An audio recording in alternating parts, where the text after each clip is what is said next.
Hello there. Thank you for joining me today on Veda Nutrition, the gluten-free show. I'm here today with two very special guests from the Thinking Mom Revolution, and I'm excited to talk to them a little bit about the trials that they've gone through with their children. So thank you very much for joining me. My son was diagnosed with autism, classic autism, at the age of almost 3 years old.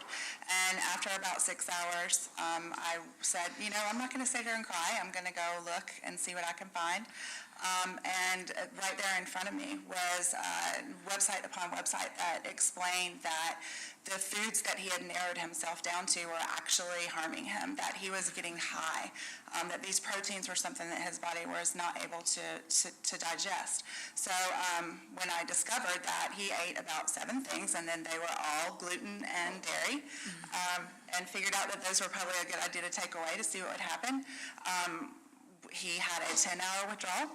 He dry heaved all over the house all through the night in his little sad diapers and looking for help. And I thought, I'm just about to shove a Cheerio in his mouth when finally he looked at me for the first time in his life. So it led us down the path of milling our own flour, figuring out how to be gluten-free, figuring out what dairy can do to our body, and then sharing our And that's so interesting. Now tell me why. We just had never. In our lives, we had no idea that, his behavior was unusual, that his darting his eyes to try to avoid our eye contact was actually a behavior that stemmed from the foods he was eating. And he really, literally had narrowed himself down to cheese quesadillas, Cheez-Its, yogurt, and grilled cheese sandwiches and chicken nuggets. That was it. All it was were these foods, and that was because he was getting high off of it. He was getting something out of it.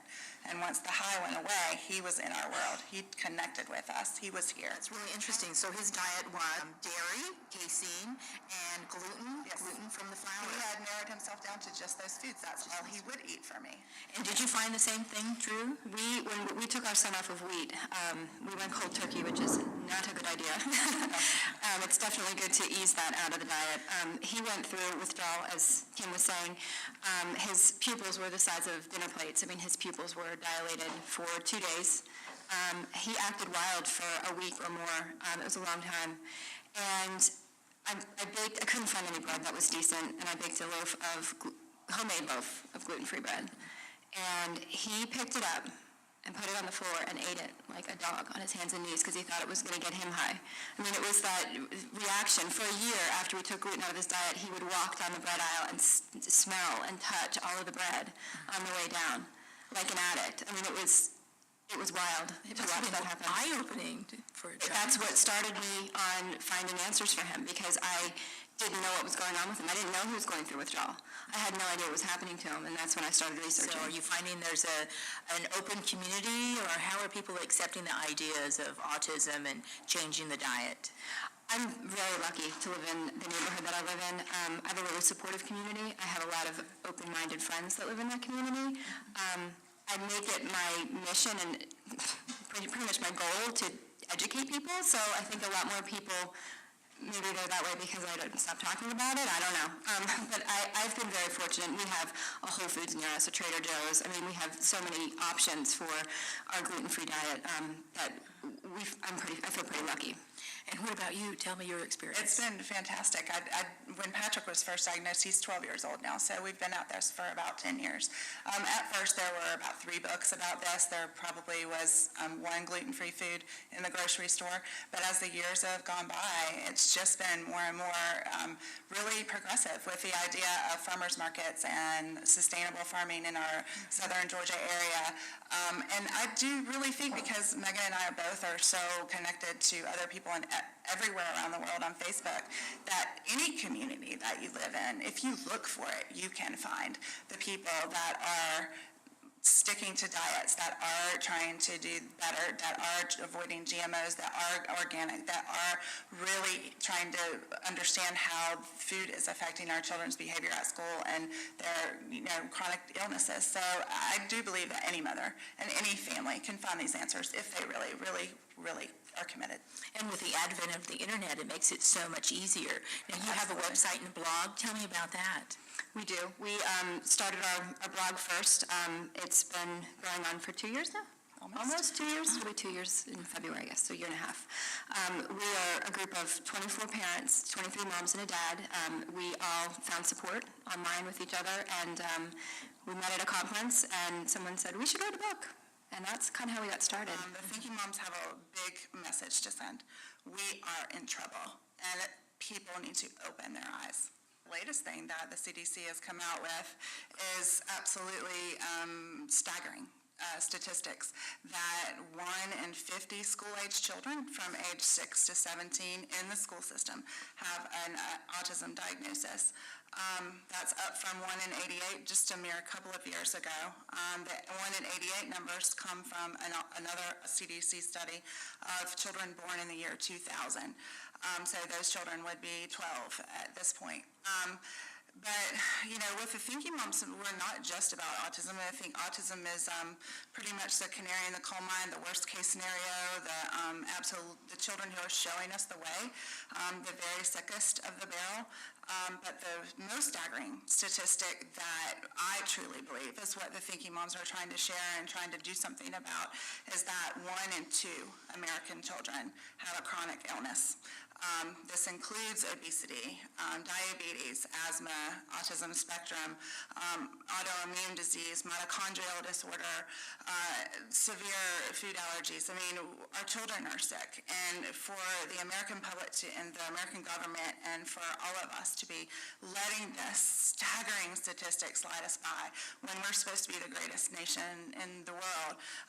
And you just have to think, who's going to pay taxes? Who's going to run our country? Who's going to teach our children when this many children are sick? And for our son, it was very slow, it was very quiet, it was very subtle, and he stopped developing. For us, it was a lot of antibiotics. He was on antibiotics for ear infections for years, and with each subsequent antibiotic, he just got a little bit more sick. He got a little bit more quiet. It was a very slow process, so we didn't see anything wrong at first. And I think that part of the problem that we have with calling all of this autism when our kids fall into that diagnosis category is autism is a social disorder. And we're all trying to treat our kids for their medical disorders. I mean, these kids are sick. They have bowel disease, they have seizures, they have mitochondrial disease, they have food allergies. So, we're trying to get them healthy. It's amazing that the autism gets better as they get healthier. So I think it's a misnomer even to call a lot of this autism. It's illness, it's medical illness. I believe it's a combination of all the environmental factors that we're exposed to. I mean, we're exposed to GMOs in our food and chemicals in our food and artificial colors and flavors and sugar in every product on the grocery store shelves. And then our kids are given a huge amount of vaccines, and for my son, he was on antibiotics when he was getting them. So his immune system was gone at that point anyway. There's pollution in our water. People have dental amalgams that have mercury in them. There's so many reasons that this is happening, and it's whatever that tipping point is, your bucket gets only so full, and then you can't handle it anymore. And I think just these little tiny bodies are in worse shape than we were as kids because they're exposed to so much more. Absolutely. It's terrifying when I've written a blog about, it was for Earth Day, and it literally was, what can you think about that you can minimize your exposure for your children of these things that could be a problem. I mean, we see what we believe are the bigger issues, antibiotics, GMOs, vaccines, just all the drugs that are used in delivery, drugs that are used after a child's born. But there's antimony and arsenic in crib mattresses. There's BPA in bottles. There's like Megan said, is so much sugar in every commercial food that you can buy in the aisles at the grocery store. I mean, what's going on with those stripes in the air? Like there's so much to consider. And as Thinking Moms, we can't live our lives completely paranoid every single second that everything that touches our children is poisonous and horrible, and they're going to, spiral down into this neurological disease we can't come back from. But at the same time, what do you do, when you realize that we've gone in a direction that is very, very bad for the human body. And it's impossible for us to bring ourselves back to center without thinking and trying really hard and finding interventions that normally are not paid for by insurance and normally are not agreed to by Western medicine. So it's a tough road for us, but people have to open their eyes. We are so sick. But really and truly, there's no such thing as a genetic epidemic. There is no such thing. So for this massive of an increase in this short of amount of time is impossible to just blame on genetics. It just can't happen. So, is there a genetic predisposition that an environmental trigger can just, push over the edge? Absolutely. I did work for my pediatrician for 3 years, advocating for families that had sick children. And in my 3 years, I interviewed about 300 families, doing a 2-hour intake with each one. And in the end, I can really truly say 80 to 85% of those families had some sort of history of autoimmune disease, of bipolar disease, of huge amounts of cancers, of very, interesting and sad illnesses. And in my own family, my mother has lupus, my mother-in-law has lupus. My mother-in-law also has epilepsy. My sister had a week-long visit to the hospital after MMR. My cousin just fell into a 7-month illness in the hospital from her nursing school vaccines. Yes, are we a family that has a challenged immune system that does not need to be challenged by anything else, by our environment, by our food, by our air, by our vaccines? Absolutely, it is the case, and I did see that consistently at the doctor's office. The biggest obstacle for parents who are in our situation is funding their children's recovery. None of it's covered by insurance. And the doctors are few and far between that believe or, choose to acknowledge that it is treatable. And those doctors don't take insurance. It costs a fortune. And I think it's just the medical community's unwillingness to step away from the party line of, it's genetic, you just missed the signs when your kid was born. That needs to end. We need help. We need help for our kids, and we need medical help for our kids. We do have a few allies. And they have been working, some of them, for at least 10 to 15 years to help us. At this point, personally, I get the sense that it is too big to conquer. There's too much at stake here. We are a government that is very intertwined with corporations, the corporations that make their money from our children's preventative health care and other things like the food companies. So when they're intertwined like that and when there isn't so much influence, it's very difficult for someone to step outside of the party line.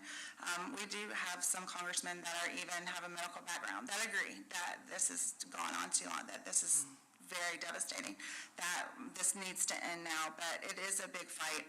It is so scary to imagine.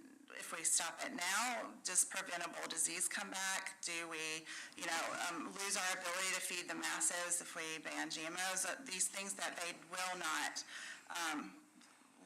accept that they need to face. But on the other hand, in our eyes, we say stop it now because it's only going to get worse. Pay the price now. Get over it. Just stop it.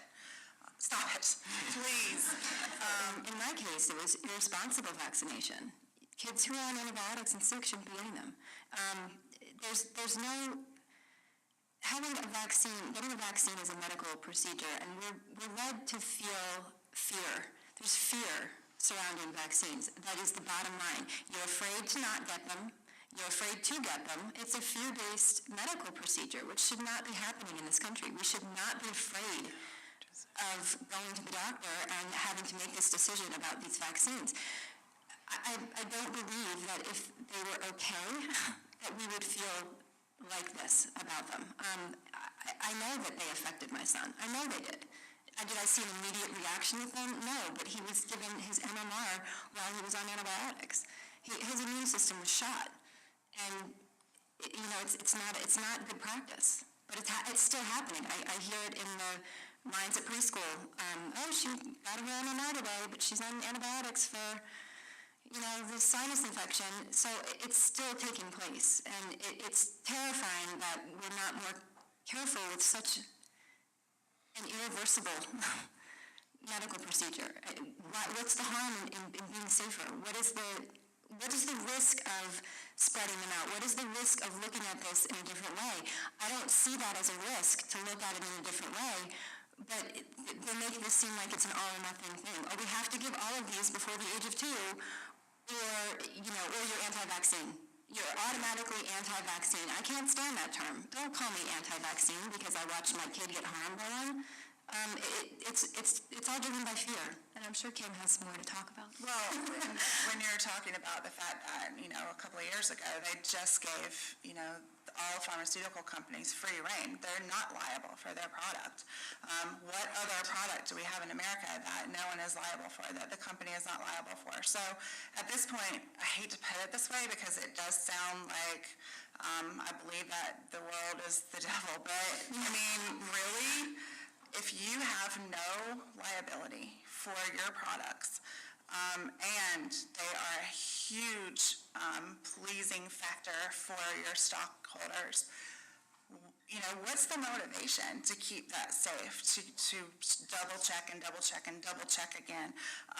The only thing that I can hope is that we're reaching a tipping point, sadly, to say that there are so many sick children and so many furious parents and so many people that need help that they'll have to look at it. But at this point, they have no recourse whatsoever. Our preventative medicine, we have more preventative medicine at well visits now than we've ever had, and we're not healthier.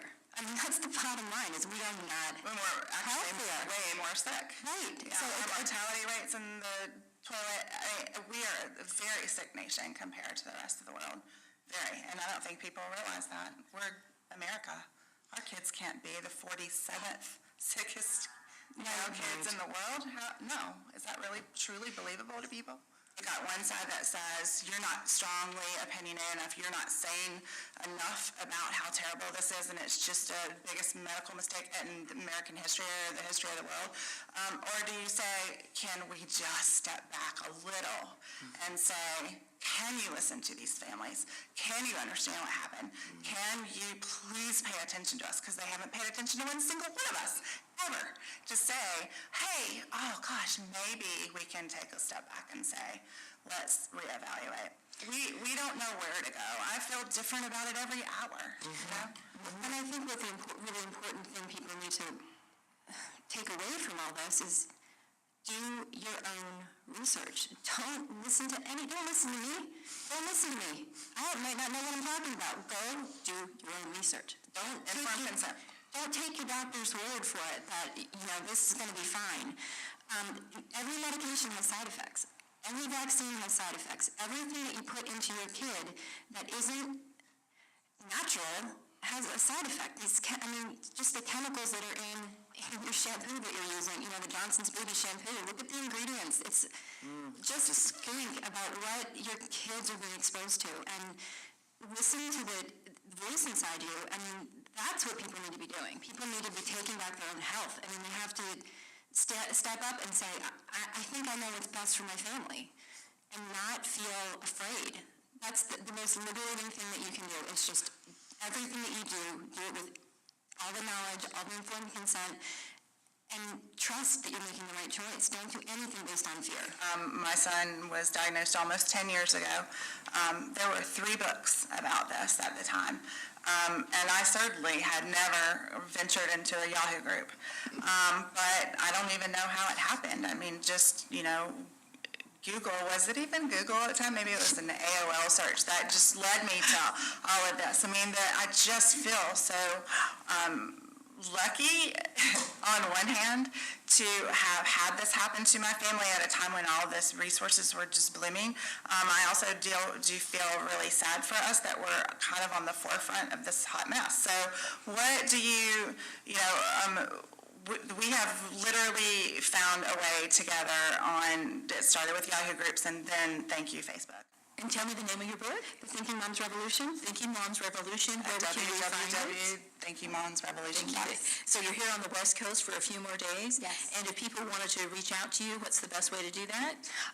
Through our website, there's a contact email there, or they can find us on Facebook, send messages through Facebook if you're on Facebook a lot. That's the best way to get in touch with any one of us.